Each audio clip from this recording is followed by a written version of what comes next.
এই একটা মশলা যোগ করলে নেহারির স্বাদ অনেক গুণে বেড়ে যায়। আমি এভাবেই রান্না করি, তো সেটাই আপনাদের সাথে শেয়ার করলাম। আসসালামু আলাইকুম, সবাই কেমন আছেন? আশা করি ভালো আছেন।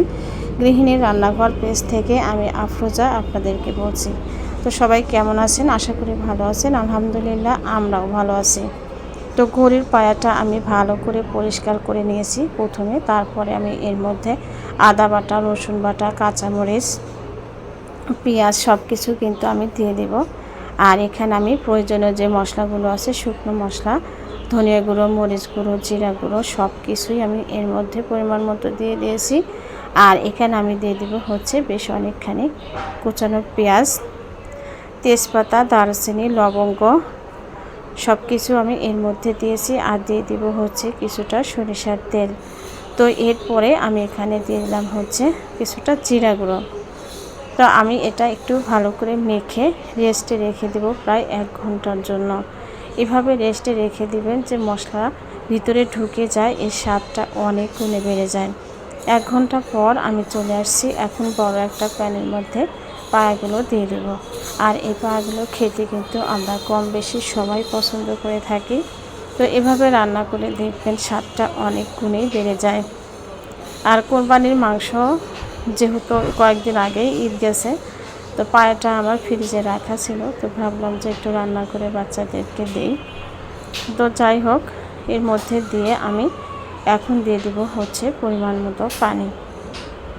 আর পায়াটা রান্না করার সময় কিন্তু একটু বড় সাইজের পাতিলি দরকার হয়।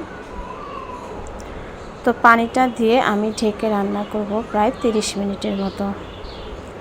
তো চলে আসছে আমি 30 মিনিট পর। আমি একটুখানি উল্টে পাল্টে দেব, যদিও নাড়াচাড়া করা একটু কষ্টই হচ্ছে। তো তারপরে একটু উল্টো পাল্টে দিলে মশলাটা সবগুলোতেই সুন্দরভাবে ঢুকে যাবে। তো আমি আবারও রেখে দিলাম 10 মিনিট। চলে আসছি 10 মিনিট পর। এর মধ্যে আমি একটা মশলা রেডি করব। এখানে আমি দিয়েছি হচ্ছে 3টা তেজপাতা, 4টা দিয়েছি সাদা এলাচ, দারচিনি দিয়েছি 2টো। তো আমি কিছুটা পেঁয়াজ দিয়ে একটু বেরেস্তার মতো করে ভেজে নিয়ে এটা পাটায় পিষে নেব।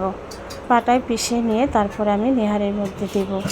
এই মশলাটা এভাবে দিয়ে নেহারি রান্না করে খেয়ে দেখবেন অনেক বেশি মজা হয়।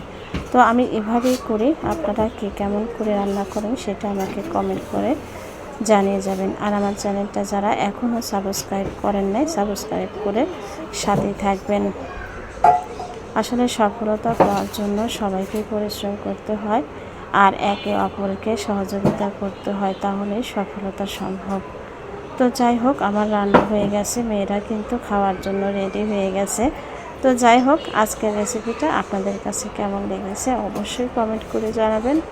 দেখা হবে নতুন কোনো রেসিপিতে, নতুন কোনো ভিডিওতে। আসসালামু আলাইকুম।